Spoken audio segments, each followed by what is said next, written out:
नमस्कार। हमारा कक्षा 12 का न्याय टॉपिक चल रहा था, जिसमें हमने पहले न्याय की परिभाषाएं देखी, न्याय का अर्थ देखा, उसके बाद न्याय के सिद्धांत भी देखे। न्याय के हमने सबसे पहले प्लेटो का सिद्धांत देखा, उसके बाद अरस्तु का, उसके बाद मध्यकाल में न्याय, आधुनिक काल में न्याय और जॉन रॉल्स का सिद्धांत। यह हमारा पिछली कक्षाओं में हो चुका है। आज हम जो न्याय के प्रकार या न्याय के रूप हैं उनके बारे में चर्चा करेंगे। तो आइए शुरू करते हैं। तो आज का हमारा कौन सा टॉपिक है? न्याय के प्रकार या हम इन्हें रूप भी बोल सकते हैं, टाइप्स ऑफ जस्टिस।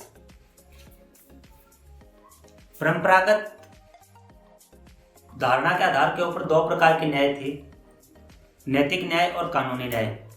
मगर वर्तमान समय में सामाजिक न्याय और आर्थिक न्याय को भी अत्यधिक महत्व दिया जाने लगा है। तो जो परंपरागत न्याय के दो सिद्धांत थे, उनके अलावा और भी अनेक सिद्धांत आजकल जो आज का समय है उसमें प्रचलित हैं। तो उनको हम एक एक करके जानेंगे। तो हमारा पहला क्या है? नैतिक न्याय। जो न्याय के प्रकारों में हमारा पहला है नैतिक न्याय।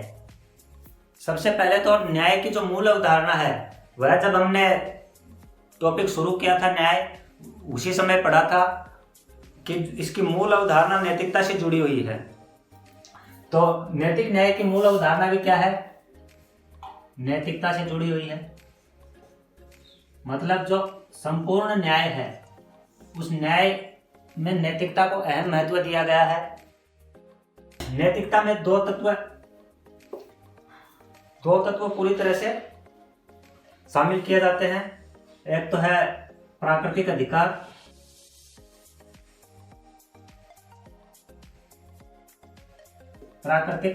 और प्राकृतिक नियम।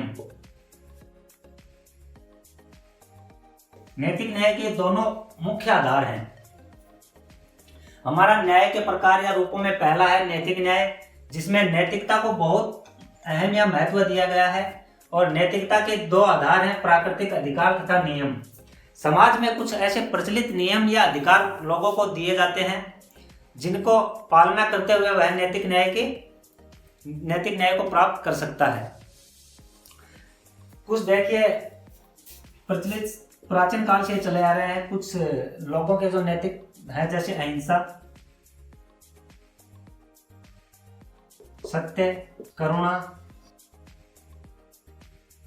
अहिंसा, सत्य, करुणा, ये व्यक्ति के ऐसे गुण हैं जो व्यक्ति को नैतिक बनाते हैं।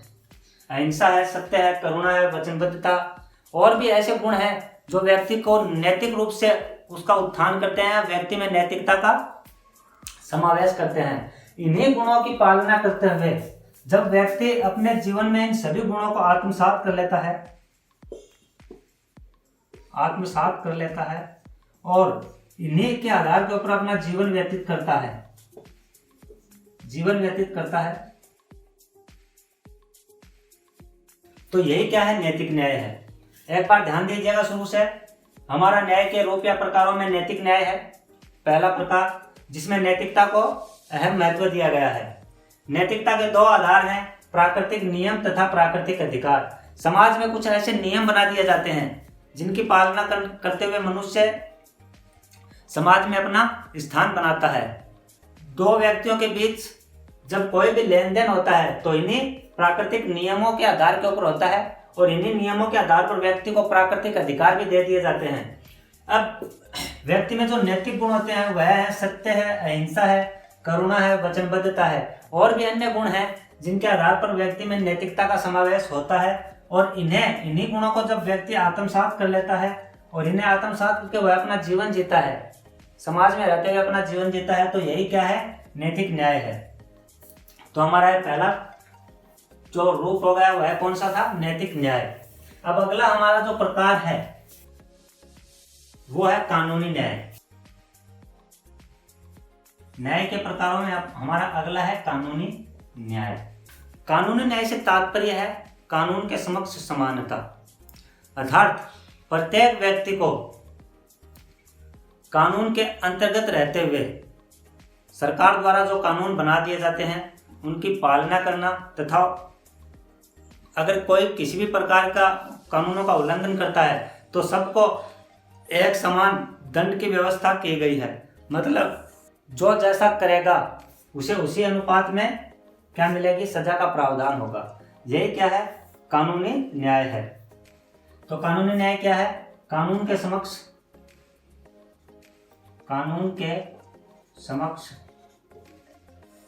समानता। ध्यान दीजिए, कानूनी न्याय से तात्पर्य है कानून के समक्ष समानता। मतलब कानून किसी भी प्रकार का भेदभाव व्यक्तियों में नहीं करता है। सरकार के द्वारा जो भी कानून तय कर दिए जाते हैं वो तय कानून किन आधारों पर किए जाते हैं कि उनमें प्रत्येक व्यक्ति पर समान रूप से लागू होंगे वो कानून।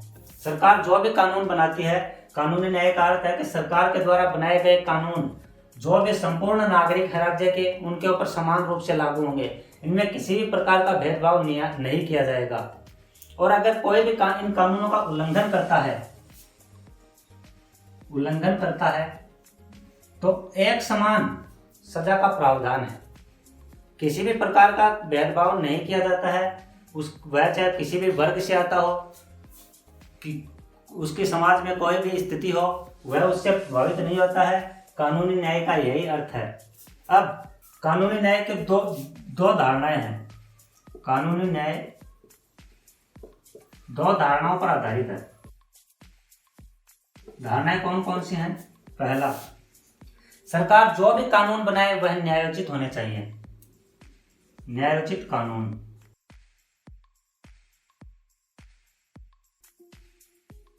अर्थात सरकार जो भी ऐसे कानून बनाए जो समाज के ऊपर लागू किए जा सके वह न्यायोचित कानून होने चाहिए। मतलब वह जनता के हित में होने चाहिए। वही क्या है, न्यायोचित कानून है। और जो दूसरी धारणा है वह है कि यह बनाए गए कानून इनको लागू भी न्यायपूर्ण तरीके से किया जाना चाहिए। न्यायपूर्ण तरीके से लागू किया जाना चाहिए। अब न्यायपूर्ण तरीके से लागू करने का क्या अर्थ है? तो न्यायपूर्ण तरीके से लागू करने का अर्थ है कि जो भी राज्य के नागरिक हैं उनमें किसी भी प्रकार का भेदभाव किए बिना सबके लिए समान रूप से लागू किए जाएं। सबके लिए समान कानून होने चाहिए। यही क्या है, न्यायपूर्ण तरीके से लागू करना। तो एक बार फिर से देख लीजिए संपूर्ण कानूनी न्याय को। न्याय के प्रकारों में हमारा दूसरा प्रकार है कानूनी न्याय। कानून के समक्ष समानता ही क्या है, कानूनी न्याय है।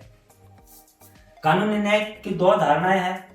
पहला है न्यायोचित कानून। मतलब जो भी सरकार कानून बनाए वह न्यायोचित हो, जनता के हित में यह कानून बनाए जाए तो ये के कानून क्या है, न्यायोचित होंगे और लागू भी न्यायपूर्ण तरीके से किए जाने चाहिए। मतलब राज्य में के नागरिकों पर जो भी कानून लागू किए जाएं उनमें किसी भी प्रकार का भेदभाव ना हो, समान रूप से कानून सभी के ऊपर लागू हो। यही क्या है, कानूनी न्याय है।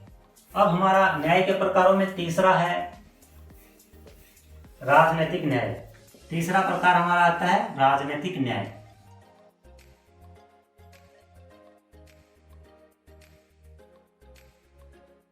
ध्यान दीजिए, राजनीतिक न्याय से अर्थ है कि राज्य में जो नागरिक निवास करते हैं उनको शासक चुनने तथा शासन प्रक्रिया में भाग लेने का अर्थ है, भाग लेने का अधिकार हो। वही क्या है, राजनीतिक न्याय है। एक बार फिर देखिए, राजनीतिक न्याय का तात्पर्य है कि राज्य के नागरिकों को शासक चुनने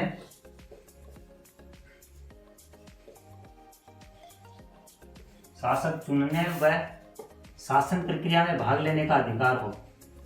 शासन प्रक्रिया में भाग लेने का अधिकार हो, वही क्या है, राजनीतिक न्याय है। तो राजनीतिक न्याय से क्या है, राज्य के नागरिकों को शासक चुनने का अधिकार तथा शासन प्रक्रिया में भाग लेने का अधिकार हो, वही राजनीतिक न्याय है। अब शासक चुनने का मतलब क्या है, वोट देने का अधिकार। वोट देने का अधिकार हो। और शासन प्रक्रिया में भाग लेने का मतलब क्या है, चुनाव लड़ने का अधिकार। ध्यान दीजिए, यहां हमने दो बातें की हैं राजनीतिक न्याय में कि राज्य के नागरिकों को शासक चुनने का तथा शासन प्रक्रिया में भाग लेने का अधिकार हो, वही राजनीतिक न्याय है। तो शासक चुनने का मतलब क्या है कि नागरिकों को वोट देने का अधिकार होगा, और शासन प्रक्रिया में भाग लेने का मतलब वह चुनाव लड़ने का भी अधिकार रखता है। यही राजनीतिक न्याय है। इसके अलावा राजनीतिक न्याय में कौन कौन से अधिकार प्राप्त होते हैं या राजनीतिक न्याय के कौन कौन से गुण हैं वह देख लेते हैं। सबसे पहले तो हमने देखा मताधिकार का होता है। उसके बाद शासन प्रक्रिया में भाग लेने का मतलब चुनाव लड़ने का भी अधिकार होता है। इसके अलावा कुछ स्वतंत्रताएं भी राजनीतिक न्याय प्रदान करता है, जैसे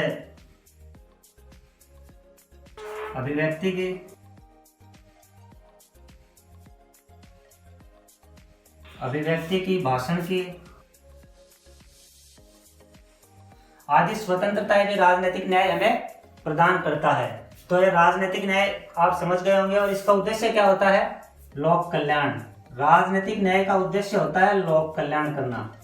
ध्यान दीजिए, शुरू से राजनीतिक न्याय क्या है? राज्य के नागरिकों को शासक चुनने व शासन प्रक्रिया में भाग लेने का अधिकार क्या है? राजनीतिक न्याय है। शासक चुनने का मतलब क्या है? वोट देने का अधिकार होता है, और शासन प्रक्रिया में भाग लेने का मतलब चुनाव लड़ने का भी अधिकार राजनीतिक न्याय के तहत दिया जाता है।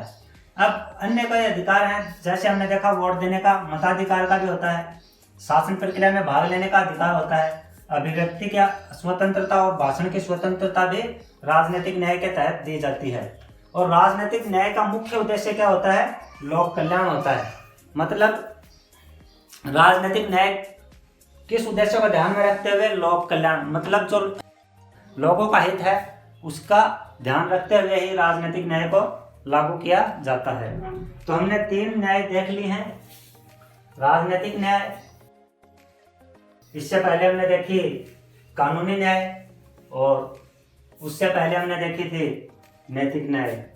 हमारा अगला न्याय का प्रकार है सामाजिक न्याय।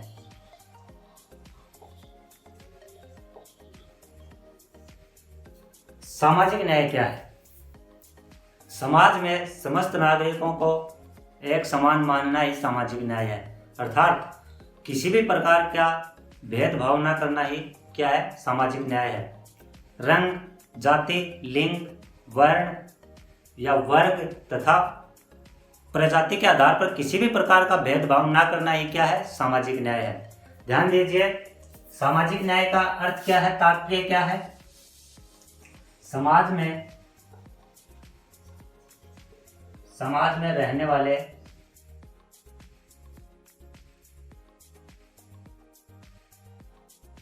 प्रत्येक व्यक्ति को समान मानना ही सामाजिक न्याय है।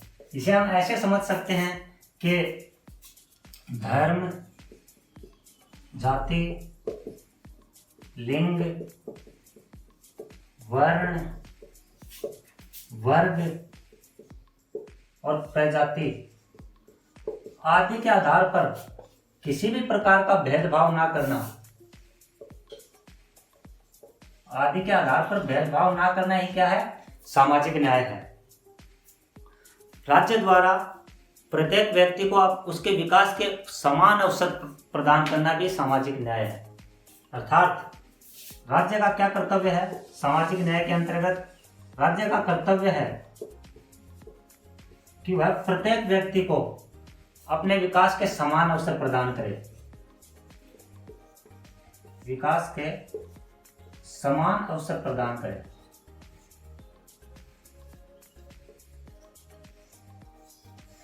ध्यान दीजिए, सामाजिक न्याय में राज्य का कर्तव्य बनता है कि वह प्रत्येक व्यक्ति को उसके विकास के समान अवसर प्रदान करे। ऐसे अवसर प्रदान करे जिससे व्यक्ति अपना संपूर्ण विकास कर सके, और ऐसी परिस्थितियां भी पैदा करे कि व्यक्ति अपना जो सामाजिक उत्थान है वह कर सके, समाज में अपना उत्थान कर सके। यही क्या है? सामाजिक न्याय है। एक बार फिर देखिए, सामाजिक न्याय, समाज में रहने वाले प्रत्येक व्यक्ति को समान मानना ही सामाजिक न्याय है। इसका मतलब क्या है कि समाज में रहने वाले लोगों में धर्म, जाति, लिंग, वर्ण, वर्ग या प्रजाति किसी भी प्रकार से कोई भी भेदभाव नहीं किया जाए, वही क्या है, सामाजिक न्याय है। इसमें सामाजिक न्याय में राज्य का कर्तव्य बनता है कि वह प्रत्येक व्यक्ति को उसके विकास के समान अवसर प्रदान करे और ऐसी परिस्थितियां उत्पन्न करे कि व्यक्ति अपना सामाजिक उत्थान कर सके। यही हमारा सामाजिक न्याय है। तो हमने न्याय के जो रूप हैं उनमें 4 प्रकार देख लिए और हमारा अंतिम जो प्रकार है वो है आर्थिक न्याय। न्याय के प्रकारों में हमारा अंतिम प्रकार है आर्थिक न्याय। आर्थिक न्याय का उद्देश्य समाज में आर्थिक समानता स्थापित करना है। ध्यान दीजिए, समाज में आर्थिक समानता स्थापित करना। तो आर्थिक न्याय क्या है? समाज में आर्थिक समानता स्थापित करना ही आर्थिक न्याय है। अब वर्तमान परिस्थितियों में आज तक जो भी हमने देखा है उसमें समाज में आर्थिक न्याय की स्थापना नहीं की जा सकती। आर्थिक न्याय से मतलब क्या है? प्रत्येक व्यक्ति के पास संसाधन, धन दौलत समान रूप से हो, तो यह वर्तमान समय तक मुमकिन नहीं है। तो आज जो वर्तमान समय में इसका अर्थ हम लगाते हैं वह क्या है कि सरकार के द्वारा, सरकार या जो भी शासक वर्ग होता है उसके द्वारा, सरकार के द्वारा समाज में रहने वाले लोगों में, समाज में निवास करने वाले जो लोग हैं उनको मूलभूत जो आवश्यकताएं हैं उनकी पूर्ति करना ही आर्थिक न्याय है। मूलभूत, ध्यान दीजिए, आर्थिक न्याय का मतलब है समाज में आर्थिक समानता स्थापित करना। लेकिन वर्तमान समय में यह मुमकिन नहीं है कि प्रत्येक व्यक्ति के पास एक समान आर्थिक संसाधन हो। तो इसी को ध्यान में रखते हुए वर्तमान में जो आर्थिक न्याय है उसका तात्पर्य क्या है कि सरकार का यह कर्तव्य बनता है कि समाज में जो भी व्यक्ति निवास करते हैं या उनके जो नागरिक निवास करते हैं उनकी मूलभूत आवश्यकताओं की पूर्ति करना। अब मूलभूत आवश्यकताओं में क्या आता है? भोजन, पानी, स्वास्थ्य आदि जो सुविधाएं हैं वह प्रदान करना ही आर्थिक न्याय वर्तमान में इसका अर्थ यही है। तो हमने आज जो हमारे न्याय के रूप थे या प्रकार थे उनमें 5 प्रकार देखे। पहला था हमारा नैतिक न्याय, दूसरा था कानूनी न्याय, तीसरा था राजनीतिक न्याय और चौथा था सामाजिक न्याय और 5वां था आर्थिक न्याय। तो आज हमारा जो न्याय टॉपिक हमने चैप्टर शुरू किया था वह कंप्लीट हो चुका है। सबसे पहले हमने उसमें देखा था न्याय का अर्थ, उसके बाद न्याय की परिभाषा, उसके बाद हमने उसके 5 जो सिद्धांत थे न्याय के वो देखे थे। प्लेटो का न्याय सिद्धांत, अरस्तु का न्याय सिद्धांत, उसके बाद देखा था मध्यकाल में न्याय, उसके बाद देखा था आधुनिक काल में न्याय और अंत में देखा था जॉन रॉल्स का न्याय सिद्धांत। और आज हमने न्याय के प्रकार तथा उसके रूप देख लिए हैं। तो आप एक बार इन सभी वीडियोज को शुरू से देख लेना और आगे हम नए टॉपिक के साथ मिलेंगे। धन्यवाद।